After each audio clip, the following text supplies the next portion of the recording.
Who better to tell the story of the fall of Sun Wukong than Sun Wukong himself? I am named Heaven's Equal by immortal demons and eternal queens alike. I mastered the 72 powers of transformation.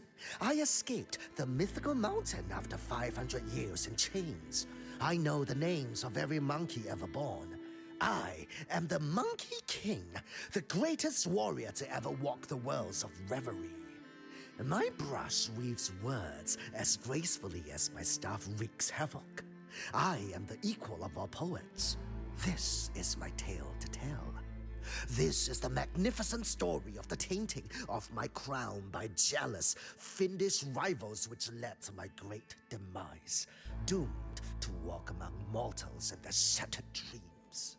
It is said that every great warrior needs a great foe, just as a good carpenter needs good wood.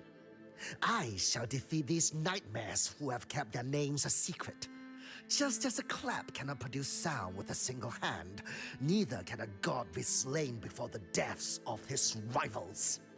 The dead go, the living stay. So it was written on my palace walls, where I ruled with mirth and marvel. To live is to dance in celebration of all the treasures the heavens have bestowed upon us. In my palace, music filled the air like petals graze the wind, announcing the coming of cherries and plums. The only law I set to enforce was that of constant celebration. Sorcerers received open invitations so long as they could dance or sing or amuse us with some trick worthy of my palace. In my zealous generosity, I have forgotten the teaching of my master. You cannot live near cinnabar without becoming red, nor ink without becoming black. Would I have remembered this, I would not have opened my doors to a sorceress dressed in black and her 1,000 shadow dancers. The promise of seeing 1,000 shadows dance seemed worthy of my halls, which were so brightly lit that all normal shadows had been chased away by the exuberant lights. The only payment the sorceress asked for was the right to kiss my crown. And so out they poured from her chest to greet my guests. So much blackness from a box was thrilling until the shades ripped through my entourage and put an end to our festivities. As morning light dispersed the darkness from my tarnished halls, a lust of battle fled my veins. I was taken with a pain I had never before felt. My immortal blood dripped from several wounds I had taken in the fight that would not heal. My foes had fled, their dark deed done. My guests were dead or gone. This mysterious sorceress had cast a curse upon my crown, and now I was mere mortal, vulnerable to death. Sun Wukong could not die here. I must make my story right. What the mouth speaks means nothing. Only deeds can be judged. I wandered reverie in search of the dark sorceress and 1,000 shadow dancers. I met a piper who knew not of the sorceress, but said my description of the shadow dancers reminded him of what he called nightmares.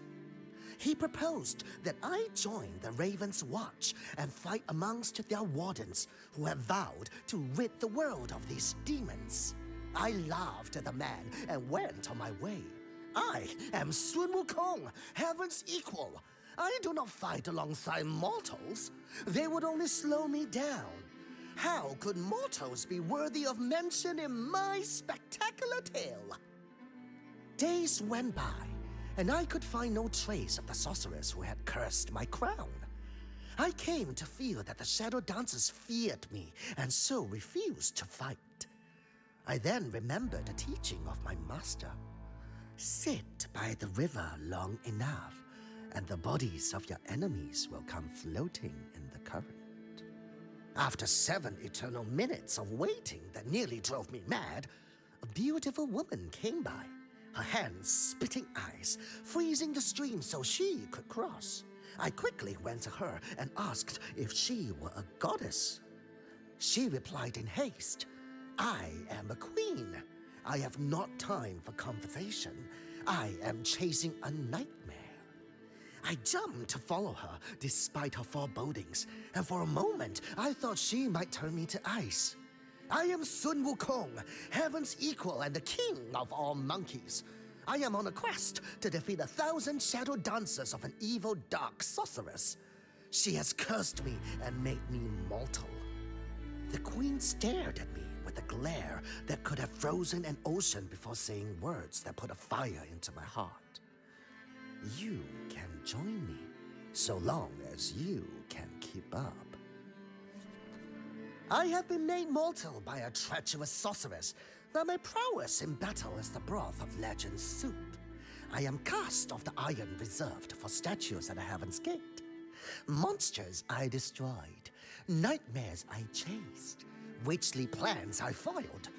Yet still the wardens show me little respect and would not make me their king.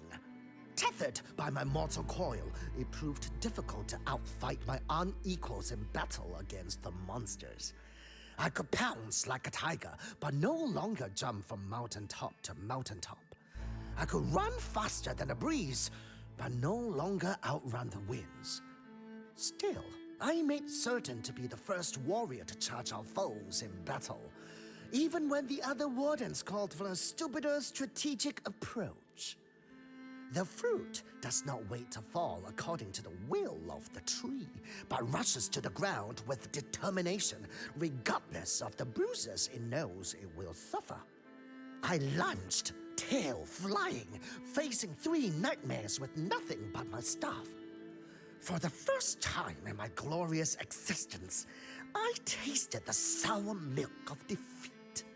Wounded, I fell, with eyes wide open. I could see nothing but stars. I thought I would now visit the halls of death, but it was not my time. My mortal life was saved by Nice, the Snow Queen, the sorceress of ice, and now the salvation of heaven's equal. I would not be alive to write my glorious tale of doom and demise had it not been for that mortal's intervention. My shame was godly, the redness of my face brighter than the sun. The next day, my tail had lost its bounds, and my head weighed heavy on my shoulders. The skies cried drops of heavy tears, for when a god knows shame, the heavens weep. It was then that I heard the screams of villagers, and without thinking, ran to defend them. I laid low 12 monsters in a nightmare that day, and caught a glimpse of the sorceress where I kissed my crown. My foe was Baba Yaga. My vengeance had a name. After that battle, much to my surprise, the wardens of the watch began to treat me with measured dignity. The piper boy played a song for me. The old warrior chanted a poem. Nice, the mortal sorceress, took my godly paw and shook it proudly. She told me that I was a fool, but a brave one. That I saved 12 souls of reverie that day. This time, she added, you knew you could die. Like a riddle from my master, Nissa's words gave me pause. Are these humans in their mortal bodies braver than we gods? They fight, always knowing that each moment might be their last. Their lives, a tiny pebble thrown into a giant ocean. Their tiny ripples fighting tide and waves to change the fate of reverie. I remember then my master saying something about a butterfly causing a cyclone. Or might it have been the sneeze of a dog? I found Baba Yaga and had her life at my mercy. I ordered her to remove the curse upon my crown, to take back her putrid kiss. She laughed at me and told me she was proud. I, the Monkey King, heaven's equal, had defeated her in the body of a mortal. What greater fate was there than that? She would gladly now remove my curse so that I might return to my former life of deathless glory. I sensed in her words a trap. How could I return to being a god when I had become the greatest of all mortals? Ah, the clever witch. All my great feats of courage would lose their savor if I were to be freed of death and my powers returned. I refused that she undo her dreadful kiss. I would wear a tarnished crown, for under it I had made myself a champion equal to no other, equal not only to the heavens, but all the hells as well. I was now the greatest hero of revelry, a god made mortal, a warrior worthy of all titles. I, Sun Wukong, the Monkey King, heaven's equal, and worthy to be king of Raven's Watch.